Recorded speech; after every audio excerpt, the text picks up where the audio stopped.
Добър вечер, приятели на футбола! Ние се намираме на купата на Езикова, където ще наблюдаваме мача между Горян Красно село и Скрита сила Мъдрево. Днес ще станете свидетели на нещо грандиозно, нещо неописуемо. Един триумф за футбола. Днес ще се пише история на стадион Калдо Колене Езикова. Дами и господа, представям ви моят партньор, който ще коментира тази вечер за вас, Димитър Симеонов. Добър ден на всички зрители. Така, днес ще бъдем свидетели на сблъсък между два от най-добрите отбора в света. Капитан на единия ще е човека с бразилски загар и бразилски умения, Йоан Черкезов. А на другия човека с завидни задни ножици, китайки и тем подобни, Мартин Георгиев. Сега ще свържем с нашия репортер, който е точно на терена, Михаил Димовски. Мишо, имаме ли връзка? Имаме ли връзка, Мишо? Да, колеги, имаме връзка. Мишо, как е настроението на терена, Мишо? Много въодушевено, всички чакат с нетърпение началото на матча. Феновете как са? Има ли агитка? Има ли голяма агитка? Да, тук обстановката е нажежена, ще видим как ще се представят двата тима. И излизат ли отборите? Излизат! В момента ги виждам как идват от тунела. Всеки момент ще пристигнат. Какъв фурор, какво нещо! За първи път в историята на Езикова официален турнир. О, пляскайте! О! Дами и господа! От Горян Красно село и Скрита сила Мъдрево.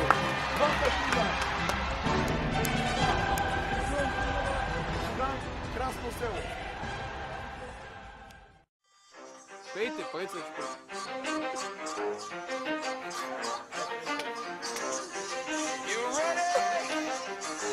Ай, песна!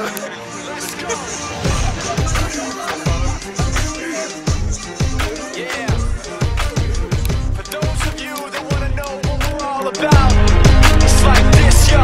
This is 10% luck, 20% skill, 15% concentrated power of will, 5% pleasure, 50% pain, 100% reason to remember the name. He doesn't need his name up in lights, he just wants to be heard, whether it's the beat of the mic. He feels so unlike every... Тази вечер обстановката е изключително нажежена. Горян Красно село в атака.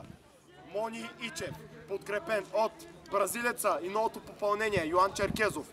Отзад в защита, но виждаме Бланката, Влади и той Пепиле. Да, Пепие. И на врата Станчо.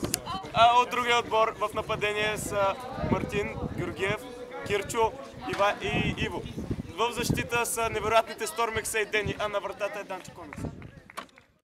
Три пъти ура, победа! Три пъти ура!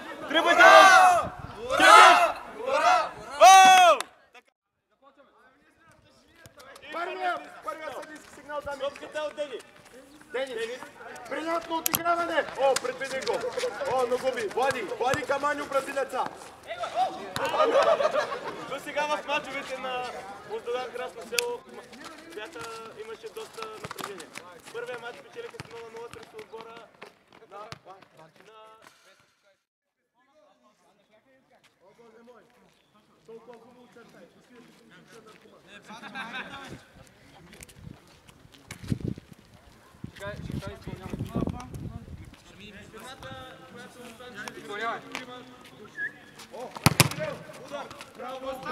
Седалището на Мони Ичев. Айде, следващия път не тръгвай напред.